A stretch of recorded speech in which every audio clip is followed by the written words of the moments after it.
இன்னைக்கு தலைகைக்கு வந்து புடலங்காய் பால் குட்டு. அதனால தான் நீங்க வந்துட்டீங்க வீடியோக்கு. ஆமா, புடலங்காய் பால் குட்டு, பேபி உருளையில வந்து கருமது, ஒரு ரசம். சிம்பிள் தான்.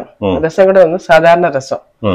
ரசப்பொடி போட்டிருக்கேன், தக்காளி, புளி, உப்பு, பெருங்காயம் போட்டுட்டு நார்மல் ரசம். ஓகே. கொஞ்சம் கோல்டா இருக்கனால லாஸ்ட்ல மிளகு ஜீரகம் தட்டி போட்டு நார்மல் கொட்டு ரசம் மாதிரி நார்மல் ரசம்.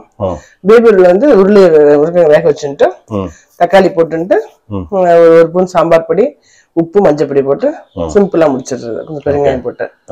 பால் கூட்டு தான் எனக்கு என்னன்னா, பால் கூட்டு நிறைய பண்ணிருக்கோம். பால் கூட்டு எலசா இருந்தது இந்த புடலங்காய். சோ அது பொடிப்படியா நறுக்கிட்டு 1/2 டம்ளர் பால் விட்டு 1/2 டம்ளர் ஜலம் விட்டு நல்லா வேக வைக்கணும். வேக வைக்கும் போதே இந்த உப்பு, துளியூண்டு கல்கண்டு வச்சிருக்கேன், எல்லாம் வெல்லம், ஒரு 4 பச்சை மிளகாய் எல்லாம் ஒன்னா போட்டு பாலையும் விட்டு வேக வச்சிடணும். வேக வச்சதுக்கு அப்புறம் நல்லா வெந்ததுக்கு அப்புறம் தேங்காயும் ஒரே ஒரு ஏலக்காய், அந்த தேங்காய் ஏலக்காய் போட்டு நல்லா நைஸா அரைச்சிட்டு அது கொட்டிடணும். அப்புறம் கடுகு, உளுத்தம் பருப்பு, கருவேப்பிலை தாளிச்சு கொட்டணும். இந்த பால் கூட்டு எப்படின்னா, சாதம் போட்டு இந்த ரசத்துக்கும் நல்லா இருக்கும், எல்லாத்துக்கும் நல்லா இருக்கும். பிளஸ் வந்து சப்பாத்தி பண்ண வச்சுக்க, பிரேக்ஃபாஸ்ட் சப்பாத்தி தொட்டுக்கிறதுக்கும் நல்லா இருக்கும். சப்பாத்திக்கு தனியா ஒண்ணு பண்ண போவேன்.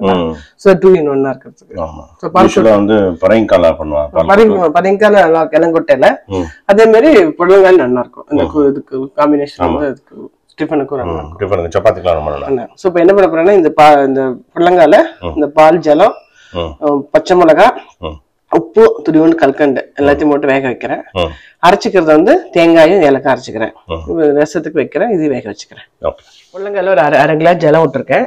அது மாதிரி 1/2 டம்ளர் பால் விட்டுட்டு உப்பு, அந்த காய்க்கேத்த உப்பு, ஒரு புடலங்காய்க்கு ஒரு 2 பச்சை மிளகாய் அப்படின்னு கணக்கு எடுத்துக்கலாம்.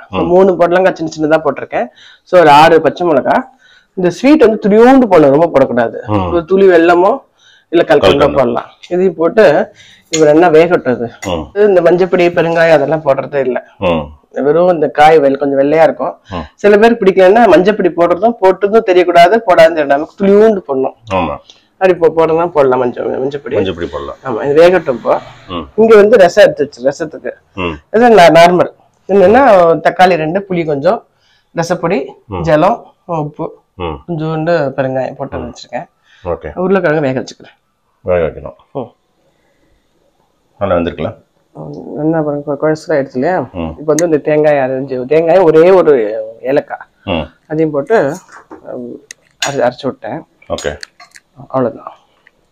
சப்போஸ் ரொம்ப ஜலமா இருக்கிற மாதிரி தோணிட்டு அப்படின்னா, சில பேர் என்ன பண்ணுவாங்கன்னா, அந்த அரிசி அப்படியே அரைச்சு சும்மா ஒரு ஸ்பூன் அரிசி தேங்காய் அரைப்பா.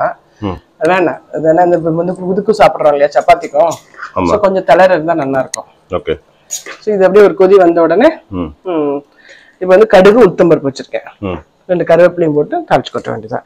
பெருங்காயம் போடக்கூடாது. இந்த பால் வாசனை, தேங்காய் வாசனை இருக்கணும். அதுதான் பால் கூட்டுக்கு கொஞ்சம் ஸ்வீட்டிஷா இருக்கணும். அதுக்காக பெருங்காயம் தேவையில்லை. கொதி வந்தானே போடுறேன். இப்ப கடுகு, உளுத்தம் பருப்பு போட்டு இருக்கேன்.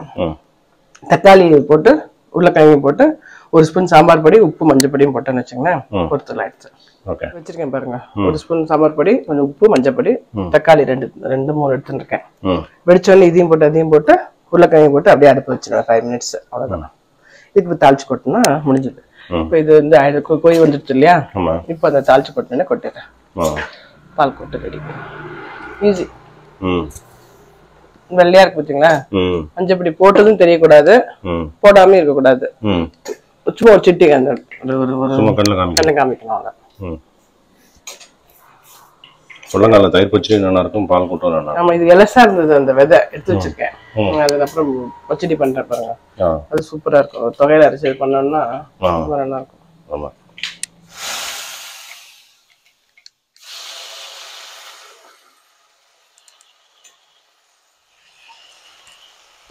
தலைங்க ரெடி.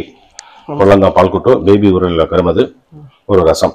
சிம்பிளா டக்குன்னு நமக்கு டைம் இல்லாத சமயத்துல எப்படி வந்து ஃபுல் தலையை எப்படி பண்றது அப்படின்னு பார்த்துட்டோம். Okay, thanks. தேங்க்யூ.